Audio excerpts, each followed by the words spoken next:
ಮಧ್ಯಪ್ರಾಚ್ಯ ಯುದ್ಧದಿಂದ ಚಿಕ್ಕಮಗಳೂರಲ್ಲಿ ಕಾಮಗಾರಿಗಳಿಗೆ ಬ್ರೇಕ್ ಬೀಳ್ತಾ ಇದೆ. ಜಾಗತಿಕ ಪರಿಣಾಮದಿಂದ ರಸ್ತೆ ಚರಂಡಿ ಕಾಮಗಾರಿಗೆ ಗ್ರಹಣ ಹಿಡಿದುಬಿಟ್ಟಿದೆ. ಸಿಎಂ ಮೂಲಸೌಕರ್ಯ ಯೋಜನೆಯಡಿ 22.50 ಕೋಟಿ ರೂಪಾಯಿ ವೆಚ್ಚದ ಕಾಮಗಾರಿಗೆ ಹಿನ್ನಡೆಯಾಗ್ತಾ ಇದೆ. ಅನುದಾನ ಕೈಯಲ್ಲಿದ್ರೂ ರಸ್ತೆ ನಿರ್ಮಿಸೋದಕ್ಕೆ ಗುತ್ತಿಗೆದಾರರು ಹಿಂದೇಟ್ ಹಾಕ್ತಾ ಇದ್ದಾರೆ. ಡಾಂಬರ್ ಪೂರೈಕೆಯಲ್ಲಿ ವ್ಯತ್ಯಯ ಉಂಟಾಗಿದೆ. ಕಾಮಗಾರಿಯನ್ನ ಹಾಗಾಗಿ ಕೈ ಬಿಟ್ಟಿದ್ದಾರೆ ಗುತ್ತಿಗೆದಾರರು.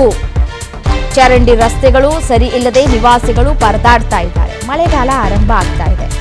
ಈ ಆರಂಭವಾಗುವಂತಹ ಸಂದರ್ಭದಲ್ಲಿಯೇ ಕಾಮಗಾರಿಗಳಿಗೆ ಬ್ರೇಕ್ ಹಾಕ್ತಾ ಇದ್ದಾರೆ. ಜಾಗತಿಕ ಪರಿಣಾಮದಿಂದ ರಸ್ತೆ ಮತ್ತು ಚರಂಡಿ ಕಾಮಗಾರಿಗೆ ಸಮಸ್ಯೆ ಆಗ್ತಾ ಇದೆ.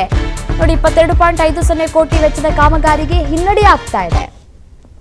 ನೋಡಿ ಯಾವ ರೀತಿಯಾಗಿ ರಸ್ತೆ ಕಾಮಗಾರಿ ಆಗದೆ ಉಳಿದುಕೊಂಡಿದೆ ಅಂತ ಹೇಳಿ.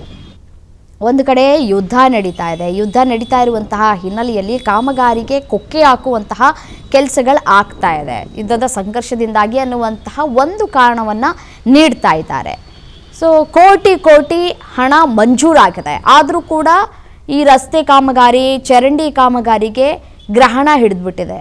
ಎಲ್ಲಿ ಹೋಯ್ತು ಆ ಹಣ ಅಂತ ಹೇಳಿ. ಯಾಕೆ ಈ ರೀತಿಯಾಗಿ ಟೆಂಡರ್ ತೆಗೆದುಕೊಂಡು ಯಾಕೆ ಈ ರೀತಿಯಾಗಿ ಕಾಮಗಾರಿಯನ್ನು ಮುಗಿಸ್ತಾ ಇಲ್ಲ ಅನ್ನುವಂತಹ ಪ್ರಶ್ನೆ ಕಾಡ್ತಾ ಇದೆ.